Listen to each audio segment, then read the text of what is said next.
Savage Hawkman number 0, written by Rob Liefeld and Mark Polton, art by Joe Bennett. This is essentially the final days of Thanagar, question mark. Told from the perspective of Shiera, aka Hawk Girl, Woman, whatever. Showed up last issue.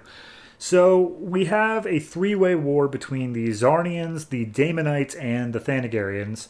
Zarnians, if you don't know, are the people that Lobo comes from, and Daemonites are, of course, their own thing. But the Thanagarians are the Hawk people.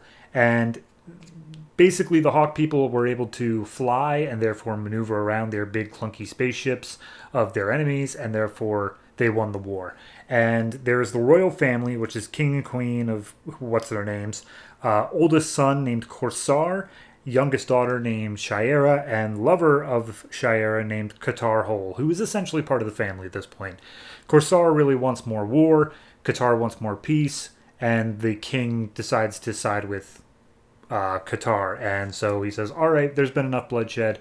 We've won the war, and now everybody can live in peace together. So he calls together a meeting of all these different sides. They all cheer like, hooray, Thanagar, whatever. But it turns out that all the gifts that the Daemonites left were actually laced with some sort of disease that caused all of the wings of the Thanagarians to molt off, and just now they're just normal ground-dwelling people. And the king, already being old and frail, he dies, and he leaves his son in charge with the message, rise above war. Don't fall back into that mindset anymore. So Corsar's meaning is like, okay, here's the thing. I know my dad said rise above war, but I really like war. So what we're going to do is we're going to go out mining for nth metal, and that's going to be what turns the tide of the war. And Qatar's like, that is extremely dangerous and will put many lives on the risk. And he's like, yep, that's why we're doing it. So they do end up mining some nth metal, but the entire mining operation goes like down just to get a small bit of it. And he's like, damn it. All right, well, let's see what we got. And he touches the nth metal, and it turns into like this weapon on his arm that he's able to control with his mind. And he's like, this is perfect. This is exactly what we need.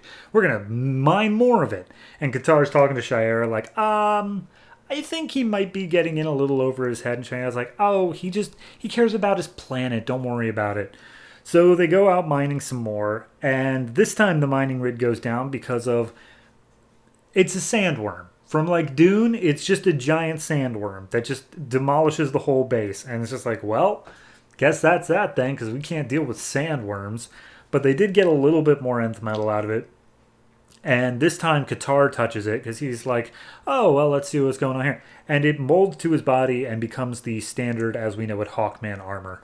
And immediately as he does so, his wings reform as well, which didn't happen with Corsar. And they're like, oh my god, see, this is what we need. We're going to become like a superpower again. We can easily take on those other two planets. This is exactly what we need. So, yep, we're going to go back into war. And Qatar's like, no, dude, this nth metal, it gave us the gift that we can bring back our people to their like sovereignty. Yes, but like, we don't got to go back to war again. And he's like, I am your king and you're going to listen to me. So, shortly thereafter, news comes out that Lobo has wiped out his entire race of the Zarnians. And Qatar's like, isn't that horrible? And Kush says like, we could totally rule them like right now. We only need like to take out the one dude. Let's swoop in there, take over all their resources. And Qatar's like, no, dude, come on, stop it with the war stuff. And basically they just get into a fight. Corsar has his nth metal like start to merge over him, looking more like Hawkman armor, but it doesn't quite do it for whatever reason.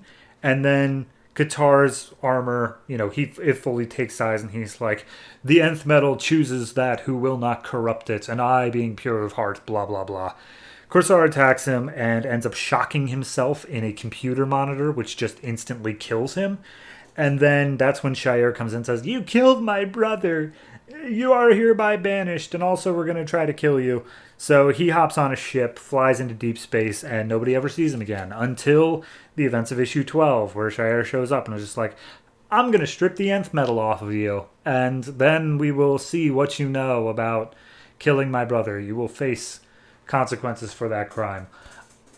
Okay, so I like it in terms of it's a good Thanagarian backstory, but we have pretty much established that this is Carter Hall, and not Qatar whole. So if we're doing the reincarnation thing, I'm okay with that. If we're doing the amnesia thing, where he just didn't remember he was an alien, like, I feel like we should have had some hint of that before, where, like, he didn't know about his life beforehand. I'm not saying we're not going to cover this, because clearly we will, but it's weird to me that we've just delved into this whole, like, alien backstory thing, where technically it's Hawkman's origin, but it's also not.